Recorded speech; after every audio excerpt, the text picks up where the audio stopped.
It's September 1st in Toronto, Labor Day weekend. We couldn't ask for better weather, so of course we had to do this outside.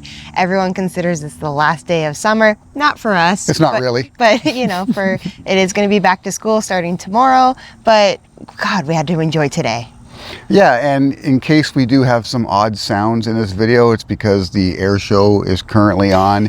We may get the odd plane that passes overhead. The CNE's in full swing. They've got Busker Fest down at Woodbine Beach. Like, there's a lot going on today to kind of close out the summer fun. But it's got us thinking about, where are we going on our next cruise? Because we don't cruise in the summer, right? We take advantage of Toronto summers. But getting into fall and coming into spring, we always think about, where are we going? Where do we want to go? And there was a couple things that factored in for us going into next year, and that was the cost of everything, because the cost of flights and cruises stays, themselves, everything has gone through the roof. So what are we going to do? So one of the places we've been really considering is doing another cruise in Alaska. Yes, we've been there before, but it's been quite a while. Yep.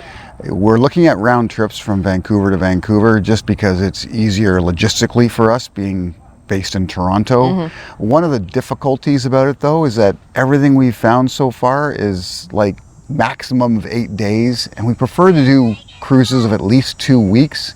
And that's the case because our flights are through the roof. Yeah, we got to fly everywhere. Our flights are so expensive, and we're like, you know what, we kind of want to stay within Canada. And so we're like, okay, if they're only going to do like an 8-day cruise, you know, maybe we'll do a pit stop in Alberta because we want to see like Lake Louise or something like that. Or maybe we'll just stay a little bit longer in Vancouver before we board our ship. Yeah, because the prices of everything has gone up, right? The prices of flights have gone up.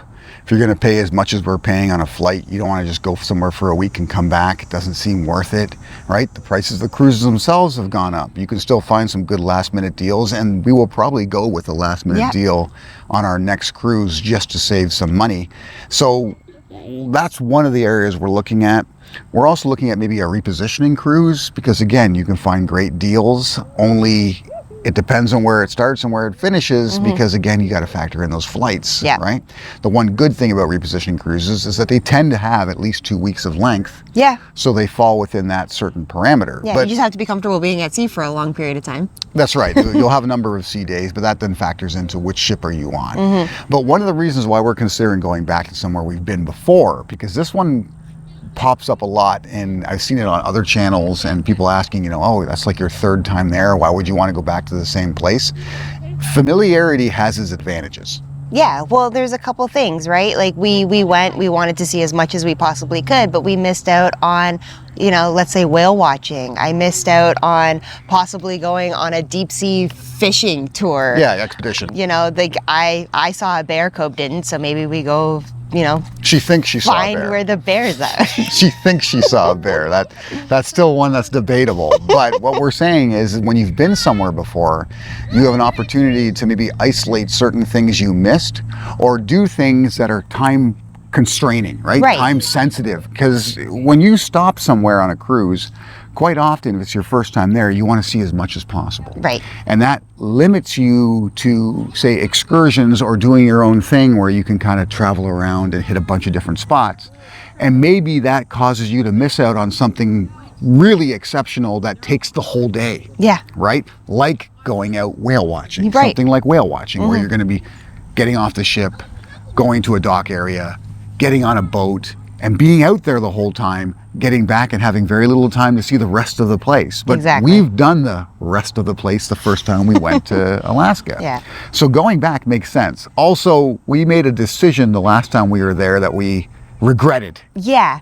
So I wasn't actually a big fish eater back then. She didn't eat much fish at all in the beginning. But Cobe raved about the salmon. Now I'm grateful I didn't really eat much of the salmon there, so I didn't really feel the effect as much as Cobe did. But he hasn't shut up about how great the salmon was in Alaska since he's been back, and that was what, 2013? It was a while back. It wasn't 2013. I think it was 2015, maybe 2015. Right, but, it was a while ago. But the reality is that I love salmon. Amy loves salmon, but it's hard to beat fresh salmon. I'm not saying you have to just go to Alaska. Anywhere you can get fresh salmon. Right, do it. But there was an option for us to get bulk salmon shipped home And we were like, no, it's not worth it. No, we regret it. We totally We're going to regret go it. there. We're going to get a whole bunch of salmon shipped home. Gonna buy a ridiculous amount of salmon. It was so good. It was so good. It was fantastic.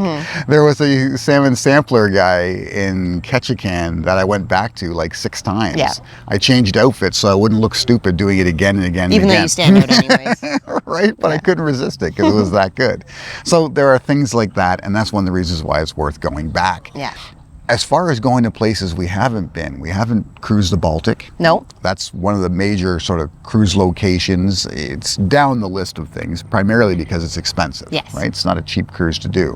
That's one we're considering, but again, you're looking at expensive flights, expensive cruises, limited options. So we've got to find a really good deal to consider that. Yeah. But I'd say number one choice for us is Alaska, strictly based on the cost of getting there. Yep. Right? And then number 2 is probably a repositioning cruise. If we're looking at number 3, it would be Baltic. Yeah. It probably would be Baltic, or maybe the British Isles. Yeah. But again, the British Isles, because we're Canadians, Yeah. and we grew up in a somewhat British system. Yeah, we're not that intrigued with it. It's not that foreign to us. And if you checked out the last couple of cruise videos we've done, we've gone to very foreign places, right? So the more foreign, the better. Yeah. Not that Alaska is foreign to us, but it's definitely different. No, it's cost affordable to us. That's the benefit of it. Let us know where you think we should go. Yeah. And if you haven't yet, like, subscribe, hit that notification bell. And if you are from Canada and you think you have the best cruise idea for us, hook us up. yeah, Let us know. Give us some ideas. Let us know in the comments. Till next time. Bye.